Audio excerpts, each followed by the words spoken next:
We're so thrilled to have you, Audrey. So glad to be here. Yeah, everyone knows you as sort of Audrey Helps Actors and also Audrey Moore, the actress. Mhm. I want to really focus in on Audrey, the actress. Okay, great. I've listened to every single podcast episode you've done, some of them multiple times, to really let everything sink in. But I consider you someone sort of in my peer group as far as actors, and I am so grateful for the opportunity to sort of see what's going on in your world day to day. Can I ask a question before you ask me a question? Yes. Can you tell me, so I'm always really interested, like what are an episode or two that you have listened to multiple times and why? Okay, the Emmy episode, Oh, I think it's one of the most valuable times an actor has spoken about their journey because you demystified it completely. I still got like chills when you said it. I'm like, yes, that whole, like I'm literally like it chills around my body. It was incredible. And just hearing sort of like behind the scenes what was going on, it's been a minute since I've listened to it, but because I've listened to it multiple times, you know, your dress is not coming in time or not fitting, trying to figure things out, going with maybe Adela down to Santee Alley, where you can get anything and everything. And we did. To how you dealt with PR, actually getting on the red carpet, photoshopping the photo, how your reps responded to that. Also, you know, just chat with Henry Winkler at an after party. Truly, I think when someone's in an Emmy-nominated episode, I think for most people, that is the pinnacle. That is the pinnacle. And then just understanding, the challenges involved with that. You were in a predominant, like a very, very, oh my God, a stacked cast. Yeah. But also when you have Michelle Dockery leading, and she's going to be the focal point. Yes. There's others who will sort of naturally grab a little bit of the spotlight. How do you sort of put yourself, how do you yank that spotlight and shine it on yourself? Yeah, or do you? Yeah. Yeah. God, I could go on and on. Give me the high sign when I need to No. wrap that up. Just you thinking about, do I sneak on the red carpet? Because they told us not to. And some of my friends did. Yeah. Yeah. And they got the photo, right? Yeah. But you eventually got your photo with a little bit of help. Sure, but also it's like, you know, now that it's several years later, the people who got on the carpet versus me, like, it shouldn't bump anyone up to some crazy level that's different from me. You know, some of the people who got on the carpet haven't worked in a while. Yeah. As some of the people who didn't get on the carpet are working all the time. Like it was more of a moment internally, of validation, of a dream, of a sort of snapshot of like, I've done it. I did it. But I was very satisfied. I didn't watch almost any of this studio because I don't need more of that in my life. But I did watch the Golden Globe episode, and I was so validated because for those of you who haven't watched it, spoiler alert, close your ears if you want to, but he's told by the executive producer, like, oh, you're going to cry later. And then he goes into his stretch limo and he sobs the whole way after. I was so validated because I was actually at that Emmys with Brittany Young of SKS.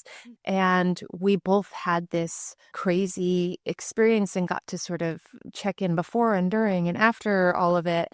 During the Emmys, like lights go down. Thank God they sat the rest of us back further from the A-list. So like Merritt, Michelle, Jeff Daniels, all of them in the front. And thank God they moved us back because the lights went down and I started sobbing, like convulsing sobbing. And my other castmates were like, Audrey, you have to like get it together. Luckily, my makeup artist gave me a great bag and a great kit, and I went and did the whole thing.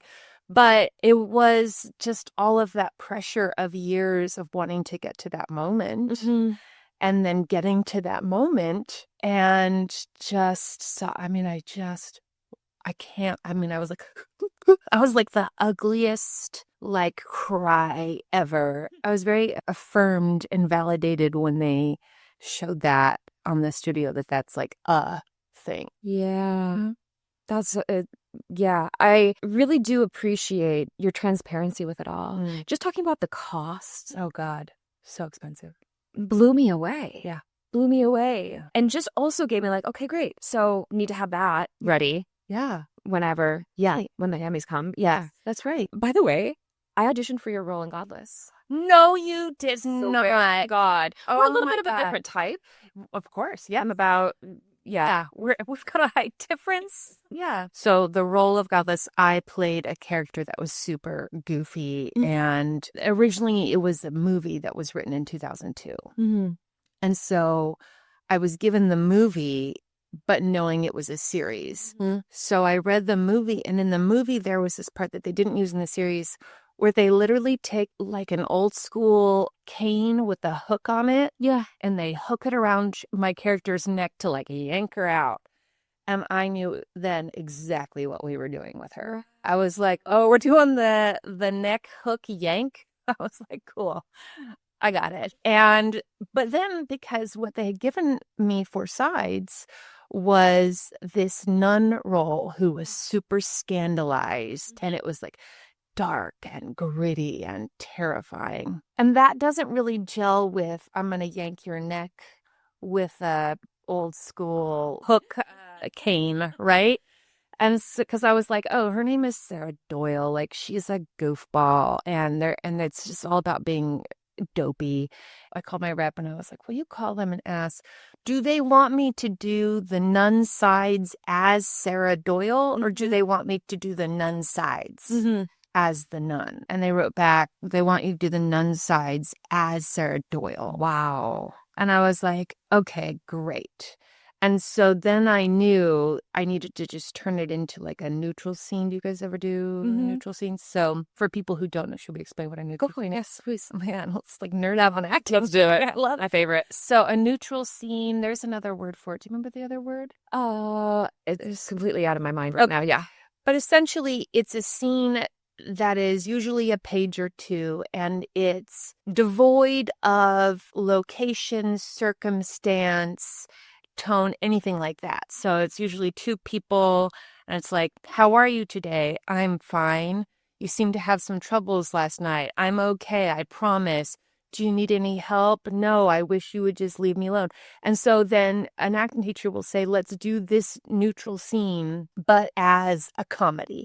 And now let's do this neutral scene as brother and sister in a CW drama. Okay, now let's do this neutral scene as lovers in Outlander. Right? And you can see how the text is able to move and transform depending on the circumstance that you give it. Yeah. So what I did is I had transformed it into a neutral scene because the character is giving an interview to a newspaper person. And the given circumstances don't match my character's given circumstances.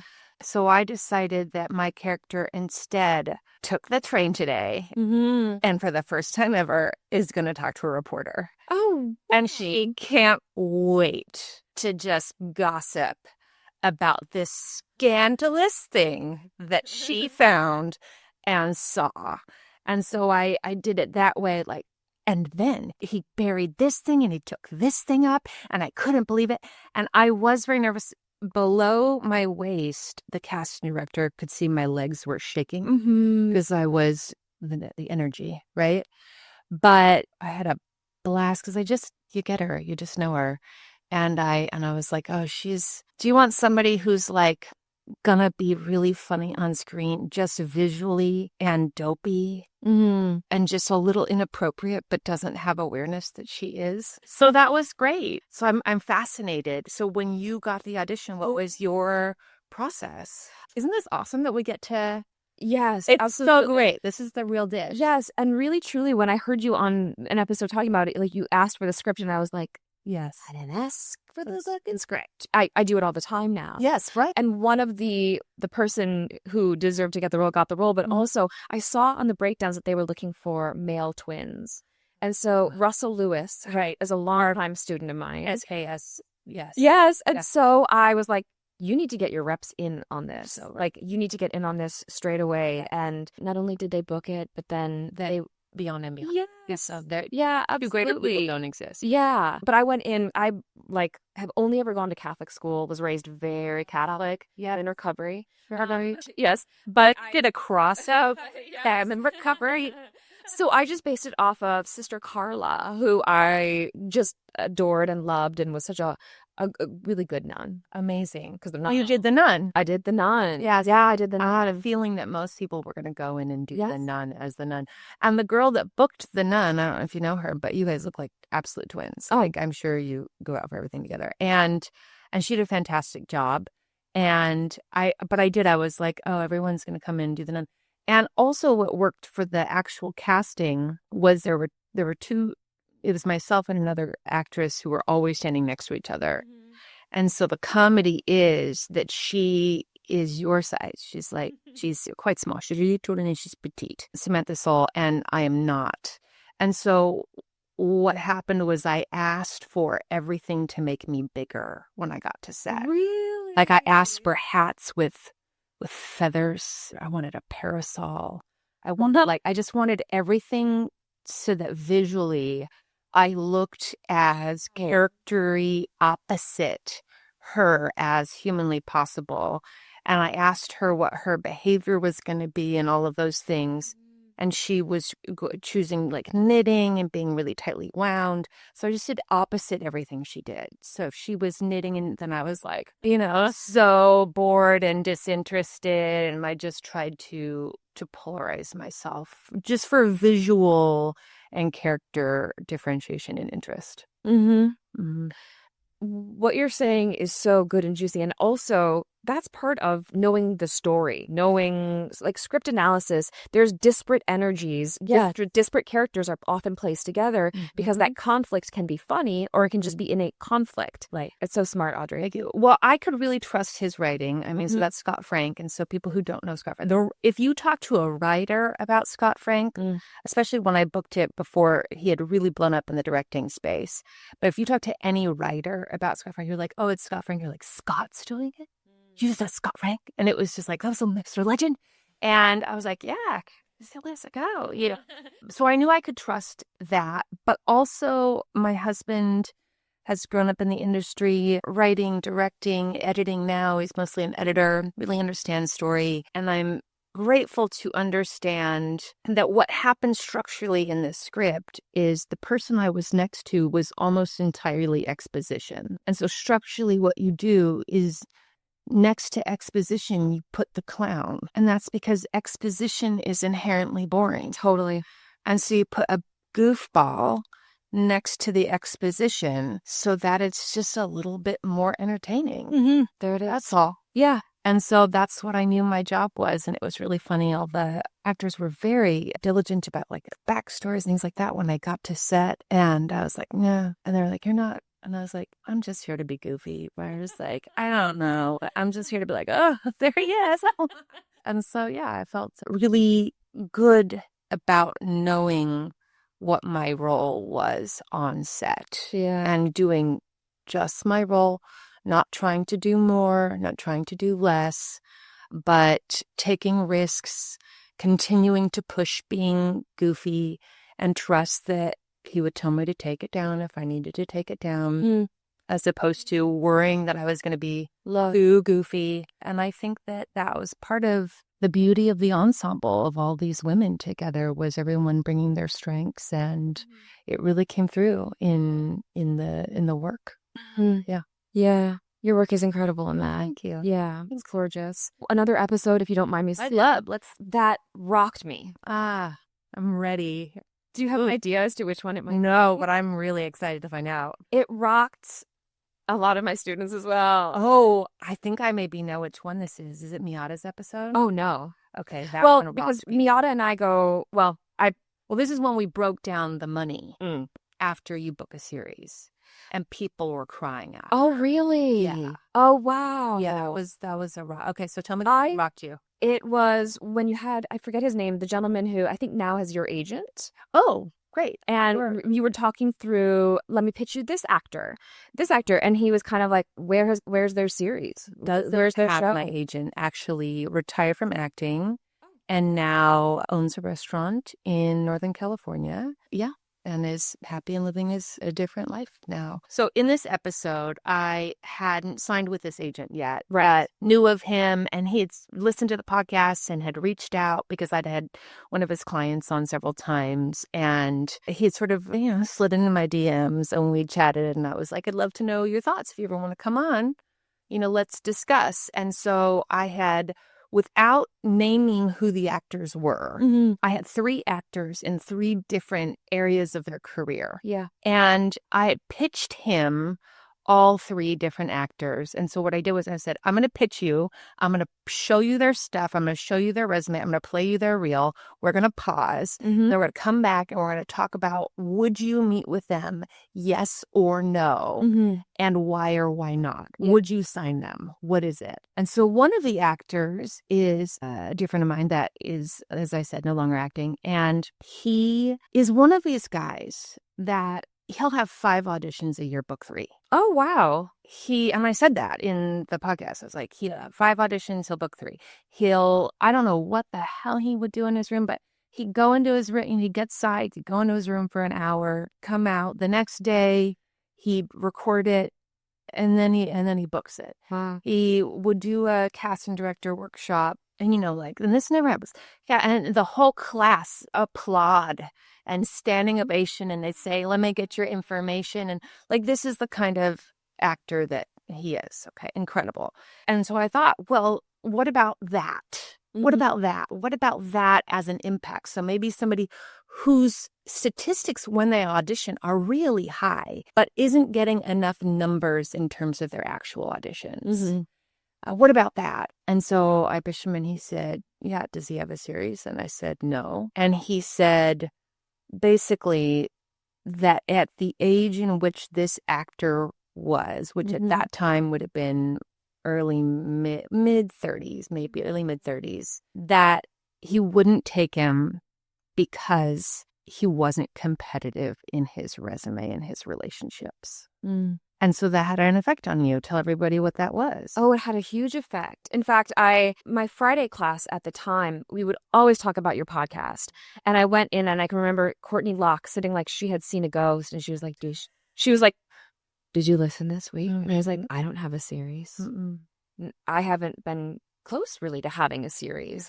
So it rocked my world because I work my ass off. I'm a bit of a hustler. So I really thought with some of the same credentials or some of the same sort of things, might the industry eye look at me and say, meh, where's her series? Yeah. It made me feel as though I was behind. And I always feel like I'm right where I should be. I trust in timing. That's awesome. Because I also work so hard that there's a feeling of like I'm putting in the work. I know where I want to be. I want to have had a series, but it really made me feel, oh my God, even now thinking about it, I'm getting emotional. Yeah. What I'm seeing a lot of, particularly in the contraction, is magical thinking to burnout, magical thinking to burnout, magical thinking to burnout, magical thinking to burnout, magical thinking to burnout, magical thinking to burnout. And I see people go through that so persistently. I don't think it's maintainable, sustainable. I don't think it's healthy. I don't think it creates a space of true growth. But on the other side then means this devastating humility that is unending. And it's all great to be like, I'm on my own journey, and blah, blah, but the compare and despair is real. And I think fair. Have you ever been on the SAG nominating committee? Yeah, I'm on it right now. That amazing. So you're getting like flooded. Oh my gosh, yeah. Right? So every year, Screen Actors Guild, for this Screen Actors Guild Awards, they at random nominate all of these, or they just select people who are going to decide who gets nominated. So I was on the film nominating committee. And so in a period of like 4 months, I got sent hundreds of movies, just so many movies. And I took it really seriously. I was like, I have got to watch all of these movies because I'm deciding who will be nominated. And my husband, who all he ever wants to do is watch movies. So we got to work, started watching those movies. And I realized the movies that had the most publicity and the most famous people that I was most interested in watching are the ones I watched first. And the ones where the filmmaker had clearly produced their own Emmy or SAG Award PR and made their own packages and was like, please watch our little movie. My own experience was like, I don't have time for you. And then I was like, no, because I just understood. It's like, you are going to get people. I mean, and they're being sent to me. I didn't even have to go anywhere to watch a movie. It was like my time, energy, and money are limited. And so I was like choosing wisely and it was all free. So just so everyone knows about the money part, but still limited. And so the things that got my time and energy first were the things that I was already familiar with and made excited about. Does that impact how you extrovert yourself? Well, extroverting myself has never been an issue for me. I'm an extroverted extrovert. That's been a blessing in that I've never been like, oh, but people are gonna have to know who I am. I'm like, people have to know who I am. And also I love people. I love connecting with people. I love going out. I love souls. I love people. I love groups. So no, that didn't change that. I think how I had to start thinking about it was that it's always threading a needle. Like I went to college with Uzo Aduba, and that show wasn't supposed to happen. Orange is the New Black, they all kept their day job. Right. It was Netflix's first thing. It was that and House of Cards, right? And so they were like, I guess I'm doing a show. And she had called her rep and was like, I'm done. And they're like, we have this one last audition. And she was like, okay. And I remember watching the pilot and being like, Uzo, awesome. And I said to my husband, I was like, Uzo's really good. She's incredible at Shakespeare. Wow. And then it's very clear that the team found out that she was very good at Shakespeare because in season 1, they wrote her to do Shakespeare in season 1. And it's incredible. But so many things had to line up in that for her to now be who she is. And it didn't matter that she was, quote, never going to catch up. She had to thread the needle. And if you've ever thread a needle, it's a pain in the ass. Yeah. And you're going to slip through sometimes. Most times you're not. Sometimes you're going to slip through. And if you can stay courageous, if you can stay excited, you can stay interested, stay healthy, big one, and just maintain your passion, maintain your craft, maintain growth, maintain interest. Every booking that anyone does is a fucking miracle. I don't care if they are every interview you listen to is an A-list celebrity talking about how they didn't book that huge job. It was between them and said other A-list celebrity. So I think it makes me feel closer to all of us. Like I'll have people be like, wow, I've done this series regular, and I'm like, series regular isn't like magic dust special. It's like a unicorn dust on them. Like they're an actor who booked the series regular. That's awesome, but they are not superior, or it doesn't make you inferior. They just thread the needle, and it happened. And they very likely are going to wrap that series, and they're not going to work for 4 years. And that's just it. That's why I always say it's a lifestyle. It's a profession, it's a craft, but it is a lifestyle. And you have to continually check in with whether or not that lifestyle is okay with you. I'm so grateful that you're sharing all of this, because you obviously spend a lot of time checking in with your emotions regarding this business and your psychology, I guess, considering this. Can you talk a little more about the magical thinking to burnout? Oh, God, yeah. What do you want to talk about? I mean, so I feel like there's a shit ton of magical thinking, or sort of like, I put it out there and the universe is going to come back. I'm going to manifest this just by saying it, and it's going to do it. And then they live in the high, and then there's a crash when it doesn't happen. Yeah. Or it does happen and then isn't usually like sustained. Yeah. And so then there's the high because you feel like I created magic. Yeah. And then the fact that it was not then a permanent state, then there's a crash by it not being a permanent state. I mean, you had to experience that with Shonda's show. Oh, yeah. So do you talk about that on the podcast at all? No, I don't think I have. Because you did such incredible work in your preparation to earn that show. Yeah. Then you earned it. Mm-hmm. You were beautiful on it. Thank you. And then it was it. And then do you feel like, well, now people really care? No one gives a fuck. That's what I'm saying. No, respectfully, they don't give a fuck. Yeah. But when you dreamed of that moment in your magical thinking life, you must have dreamed that something like that would be like, click, click. Oh, unlocking new level, and now we are. I was like, well, Shonda's gonna become obsessed with it. Sure. like, love it. I don't mean to laugh so hard at that. No, that's okay. It deserves it. Yeah, absolutely. The reality was that I never even met the showrunner person because it was during COVID, and I wasn't sure where it was going. If everybody, how many episodes you did? So I ended up doing 14 episodes. It was a it was a 1-episode guest star, and it turned into 14. And I couldn't quite figure out what they were doing with my character and like my love interest at the time. And then I was lucky enough to book 911 Lone Star. So I was on set for that and saw on my phone that I just got the script for the latest episode as they're like setting up the lights and all the stuff. And I read that my character's moving to California. And I was like, oh God. And I was getting emotional, and I was like, I can use this in the sea. Yes. Right. And went and crushed that scene. And that got edited out of the episode. You know, it's just like, it's just, sometimes it feels like a series of humiliations. That's what I'm talking about, the humility. Like, I'm literally talking about the humility. So that's the magical thinking to the burnout. There is the fantasy, and the fantasy is its own experience. Yeah.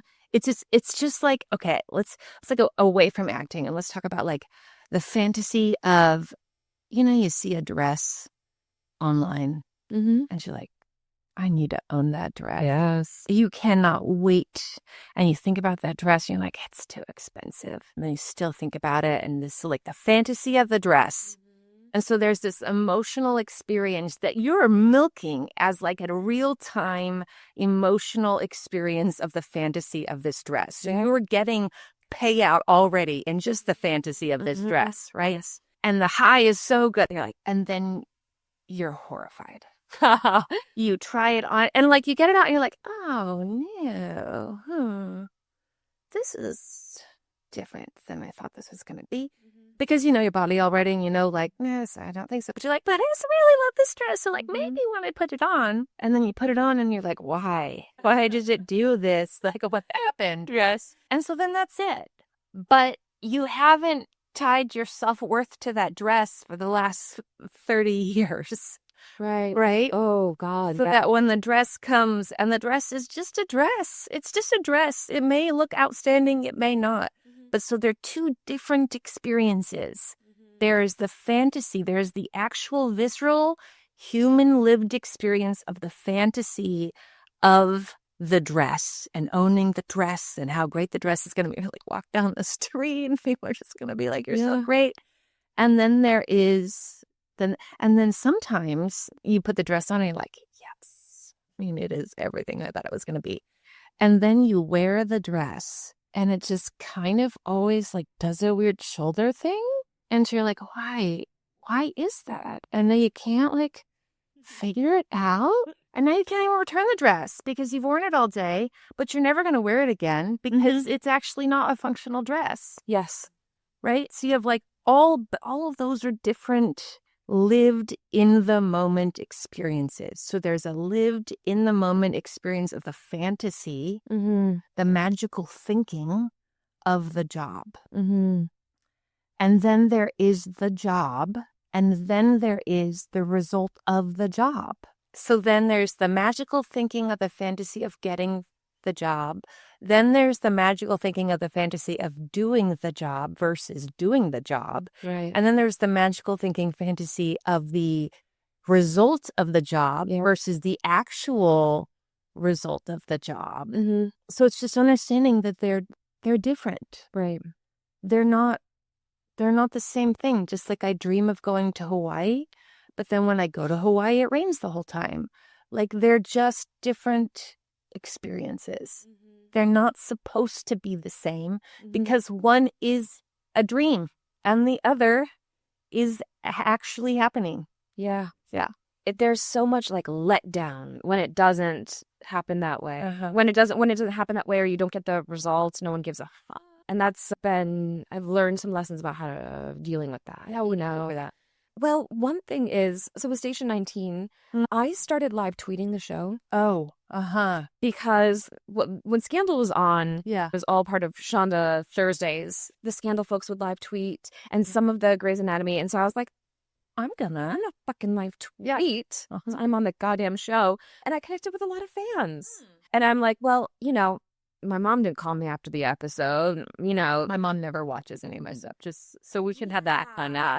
She's like, well, I can't get to it. Yeah, totally. Like, what channel is it? I'm like, 4. Yes. I fell asleep before. Okay, yeah. Find a place where I can get a little bit of people saying, like, actually, that was amazing. That's nice. Yeah. Even if it's people I've never met face to face and will never meet. Sure. Someone who sees the value of it. So I don't feel like I'm crazy. So I don't feel like I'm crazy and really, really, really delusional. Yeah. And then I just sort of try and tell the story the way it deserves to be told, which is like, I got my dream of being on a Shonda show. Sure. And I did a fancy demo reel with it, and found some this editor is just incredible. Great. Found some ways to sort of make it sing so that I still feel really proud of it, even though the response hasn't been what I thought it would be. Sure. And then you just keep moving, you just keep moving. Next. Yeah. Buy a new dress. Get excited about another dress. Yeah, absolutely. You just go, keep moving. Or don't. Yes, or don't. I talk about it all the time. Yes. I'm a big fan of if you realize that your nervous system cannot maintain a steadiness, if you're going to be whacked out. If you can go magical thinking burnout, magical thinking burnout, magical thinking burnout, magical thinking burnout. Like permission to choose a different life. People are like, don't quit. Okay, don't call it quit, but walk away. Yeah. Find a happy life. Right, or take a break. Yeah. Always have to take a break. If the industry already doesn't care about you, it's not going to miss you. And also, if you made it care about you once, you'll make it care about you again. Yeah. Like, it's okay. I have tons of friends who walk away and come back and to great success. It's fine. It's like any relationship. If you gotta move out because the marriage is too rocky and you gotta find some space, great. Sometimes that leads to divorce. Sometimes it leads to reconciliation and a beautiful next chapter. Like, I think part of the antidote of magical thinking to burnout is some greater awareness of what is actually going on here in terms of your part in all of it. Yeah. And that the reason you're not getting 4 shows like Kate Moss isn't because you're not valuable or good or worthy. It's because Kate has been working since she was 6. And by the time she was 22, her hours of creating value, brand recognition, relationships are already so compounded that as a creative, if I could get Kate Moss, I would hire Kate Moss over myself. I would 1000% do it. Absolutely. Because I want people to watch it. And that's not personal. And it doesn't mean I'm bad or I've done anything wrong. I do. And I heard this really great thing about regret that I shared these with, but I'll share again, which is regret is assuming that the alternate route would have turned out better.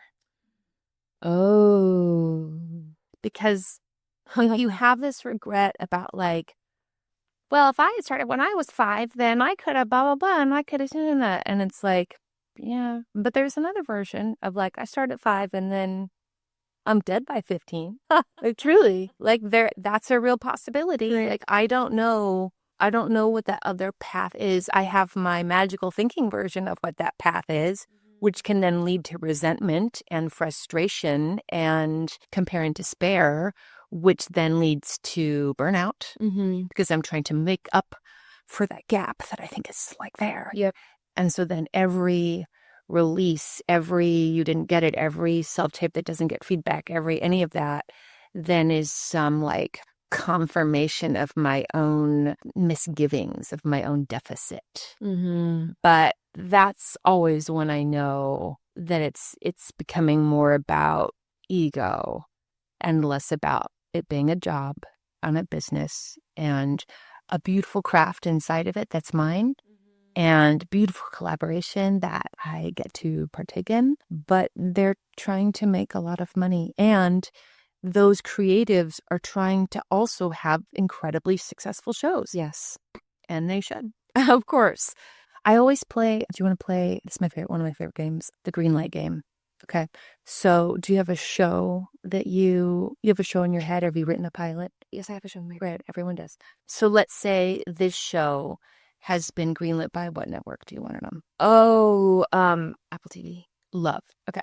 So it's on Apple TV. And now the only thing is you are not allowed to be the lead. So you're going to show run the show. They're going to give you Apple money budget. Okay. But they're like, you can't be one of the leads. You signing on? Yeah, you are. Yeah, of course. You're fucking signing on. For sure you are. Right? Yeah. And so you'll like mourn that a little bit, but like nobody gets to create a show on Apple TV, and you're going to get to now. Okay. And they're going to give you Apple money. So give me the breakdown for lead on the call sheet number 1. The role that I had written for myself. Right. Cannot be played by me. Cannot be played by you. Great. Okay, so she's from the Midwest. Okay. Has female, yes, has always led with kindness and has. You gotta give me a much simpler breakdown. Oh, great. Okay. You gotta have like a casting breakdown. Oh, a casting breakdown? Yeah. Oh gosh. Female, 30s, Midwest, kind. Yes. Attractive, not a model. Yes. Great. Oh my goodness. Sorry. Oh gosh, Audrey, I know I love this. Let's go. Caucasian, doesn't matter. Doesn't matter. Great. Born and raised in Catholic Church. Is that going to be part of the show? No, because I have too many dark things to say about it. Yeah. Romantic lead? Yes. Romantic lead. Okay. So you want people to watch your show on Apple TV? Does anyone watch shows on Apple TV? Yes. Great. And so you can pick, because it's Apple, you can pick anyone. Who do you want? Amanda Seyfried. Yeah. Outstanding. You want Amanda. And then who are your like, if Amanda's not available? Michelle Williams. Love. Great. Alexis Bledel. Great. Now here's what I love about what you just said. You didn't even think Audrey Moore.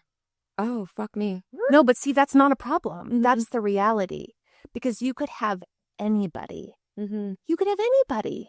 And you want people to watch the show. Now, I said they couldn't cast you. But I didn't say they couldn't cast me. But they said you can't cast yourself. Yeah. Because they want you running the show, and you've not run a show before. So they don't want you to be running a show and the lead on your own show. Right. They want you to do the show running. And so you named rightfully these incredible women who will bring an audience. And also you would be excited to work with. Right. Right? Who doesn't want to work with those women? Right. Incredible. Yeah. And you can trust them. And also, God, wouldn't it be awesome if they sign on to do your show? Because who are you? Why would they ever do your show? You haven't done a show yet. Yeah. Right? And you didn't mention a single one of the women that you know that aren't A-list famous actresses to even consider to be on the list. So you have, as a showrunner, an intention of having a successful show. Yeah. This just proved that's not where our minds go.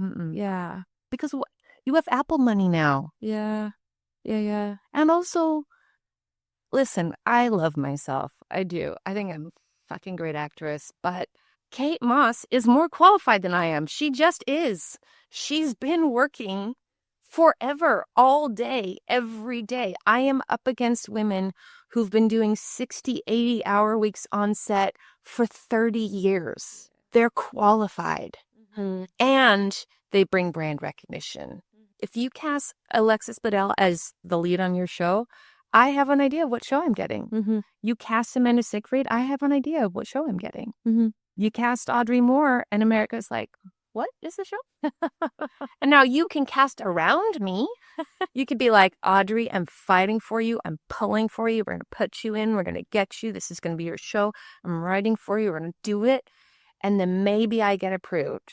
But then you would have to cast every single person around me as like the most famous people. Yeah. And it's Apple. Apple doesn't even seem to care if people watch their shows. They're just like, yeah, we're cool. We've got shows on. Yeah, totally. Best. You're welcome. Yeah. Like, that's it. Right? My mom doesn't know what any Apple shows are. No. Has no idea. But yeah. The green light very Green light game. Oh boy. Getcha. So where are you right now? You talk about like level 1 actor, level 2 actor, and you've been very specific about what you consider each of these levels. Where are you right now? So I consider level 1 to be like I just showed up. Where's my headshot? I gotta get some headshots. Even if you're in a smaller market, just like starting out. Level 2, maybe you joined the union. Maybe you booked your first co-star. You got a commercial. Like you're starting to feel like, I'm doing it, you guys. Level 3 is like you have a resume. You have some relationships in the industry. So when somebody says your name, somebody in the industry might know who you are. You have a reel that has actual professional credit footage making up the reel. You might have an agent that people know who they are. When you say, I met so-and-so, they go, oh. Level 4 is above that. Maybe you're mostly up for series regulars. Maybe your reputation of your work sort of leads you first in terms of why you get in rooms and things like that, as people are familiar with you. And 5-ish, you're an award winner. You are a person who does come with financing. You're a person that if you say, oh, can we get so-and-so? They're checking in on your scheduling availability. You're still, you're almost always still auditioning. Everyone's still auditioning. Yes. Even the people you think don't audition anymore, they're all auditioning. So I would say, I feel emotionally sometimes level 3, but I say I'm anywhere 3 to 4, depending on my emotional state at the moment.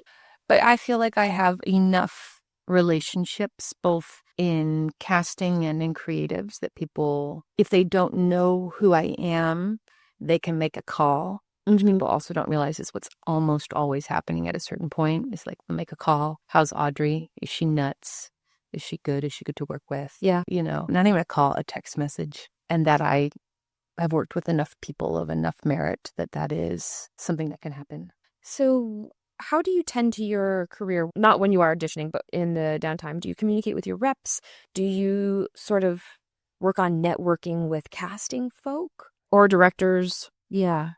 It's different for me because I have a podcast, and the podcast itself accidentally became the top of the funnel of acting information, which I didn't intend or know would happen. And so I kind of have a lot of that already baked in. I bring a value now that is in addition to the acting. Like it's blended, I guess. It's not like I'm actively being like, let me go, send me with this casting person, let me go.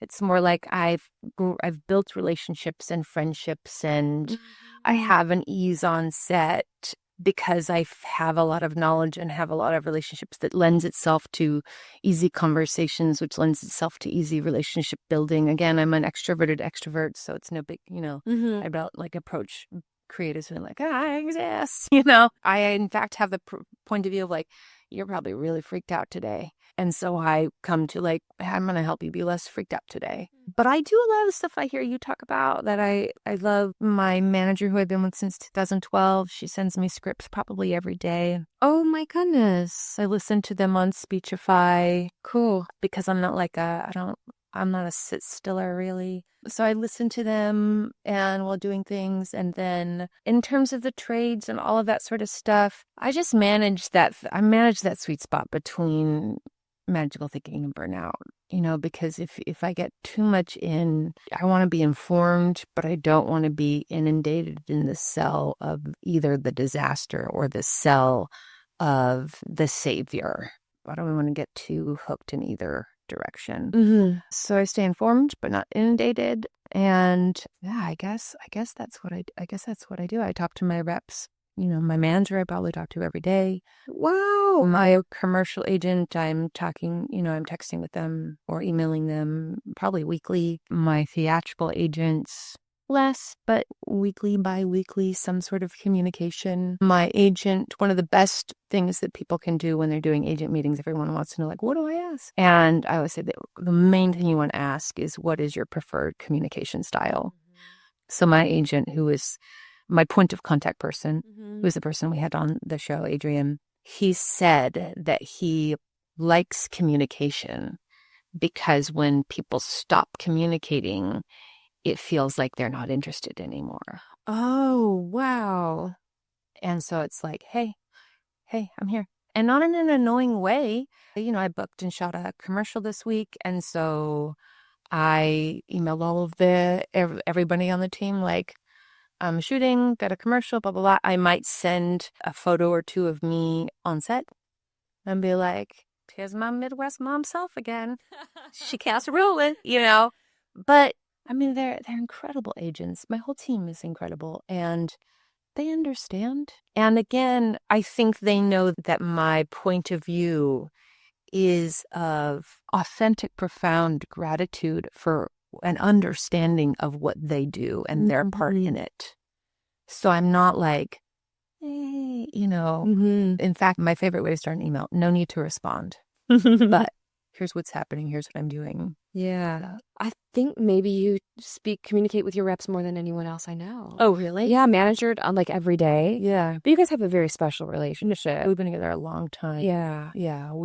She doesn't manage many people anymore. She's a executive producer now, but she has about 5 or 6 clients. So it's a little bit of a different dynamic. Got it. Yeah. Do you communicate with them as like what shows you're targeting, or is that even on your... Kinda, but I'm respectful of letting them do their job. Yeah. If I see something and I believe I have information that would be of value to them, then I will email them and I'll be like, hey, saw this. If this is helpful to you, I worked with this person on such and such. Hey, if this is of value to you, I had lunch with that casting director 2 weeks ago, and I know that they're doing this. If that's helpful, if there's something that you see, or if I'll read a book that I know they're doing, or if I see on the trays that they're producing something and then I read the book or I listen to the podcast and I see that there's something for me in it, then I'll do like, I don't know where the casting process is yet, but that I might do with my manager first. Like, where are they? Yeah. And then she'll let me know, like, they're not at that role yet, or they are at that role, or whatever. And that depending on what the answer is, then I'll reach out to my agents and say, if this is helpful to you. I don't know if they've got a list of names or where they're at. Happy to tape just so they can see it before anyone else gets in. Like any of that. Just trying to get ahead of the curve. Yeah, absolutely. Yeah. And adding in value, adding information. Yeah. So it's not like, hey, do your job. But instead it's like, hey, I'm also hustling on my end. And if this is at all helpful to you, I just want you to know this information that might help change the odds in our favor. I also love the way that's worded. The odds. May the odds ever be in believer. Yes. Yes. You know so much.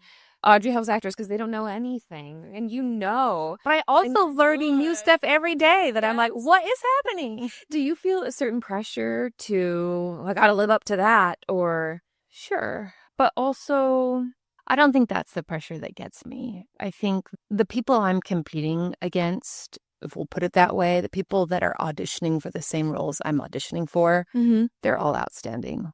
So I don't think there's like I don't think it's likely that I'm turning in like a just absolute embarrassment performance. I might turn in something that is a little more frozen. I might turn in something that's a little more broad. I might turn in something that's just not what they're looking for. But I watch a lot of tapes. People send me their tapes all the time. I'm friends with so many actors, and I literally ask them to see what they did. So like I'll watch I auditioned for this beautiful role in Grey's Anatomy, and I'm friends with the friends of the girl who booked it, and I'm friends with other girls who auditioned for the role, and I just asked everybody to see their tape. Yeah. And we were all outstanding. All of us were fantastic. The girl that booked it should have booked it. She was the best for the role. It's just storytelling. She's the best for the role. And when I got the audition, I felt the things that were storytelling wise not quite up to like what I would want if I were the director. But I was like, they're shopping, they're seeing me, I'm coming and bringing. But there's a crash moment, so it's like the performance and then the edit and then throw it out there, and then there's the crash after. So the crash after is when those thoughts get to me. But I now have an awareness, and I've worked with my therapist to say, as much time as I've given myself to ramp up to that, I have to give myself to ramp down for that. Ooh. I've not heard someone say that before. I love that. Yeah. Because if you're going to give yourself 36 hours to go, you got to give yourself 36 hours to come down. Wow. And so then when I'm coming down, I now know that it's a part of the crash. Yeah. Not necessarily reality. And yeah, I think I'm just more objective in like, you know, if I think like, I got to work harder, I got to push myself more, I got to blah, blah, blah. I just am able objectively to go like, well, that makes you a crazy person if you think that. Not a single person is like, well, if Audrey just, you know, worked harder, then she could have a better career. Right. Like, that's not what's happening here. So I think I just can logic it out. And therapy. Logic and therapy, baby. Yes, here for it. Here for math and therapy. Yes. Thank you so much. Thank you so much. Not just for this, but for everything you've done for actors for years. You've really been such a North Star for so many of us. And what that requires is probably more than any of us know. So thank you. I really appreciate you saying that. And I just want everyone to know I was in my emails and I looked for your email and I got this email from you from 2019. And I just want everyone to know like what a beautiful soul you are, because it was just an email from 2019 and it was like, hey, you'd be really good for this. And you just set me the sides. And I was like, I agree. I saw this. Thanks. And that was it. And that's what I feel like I'm really grateful for. And what I really love about what you guys do at the studio and the ensemble environment that you create, I think that's at the heart of it, which is a generosity of spirit, camaraderie, a compassion, interest, and also, support. Support without like the ego attached to it. And I appreciate all that you do in this community and that this studio provides for everybody. I know it's a real anchor to a lot of beautiful people. Thank you so much. You're welcome. Thank you.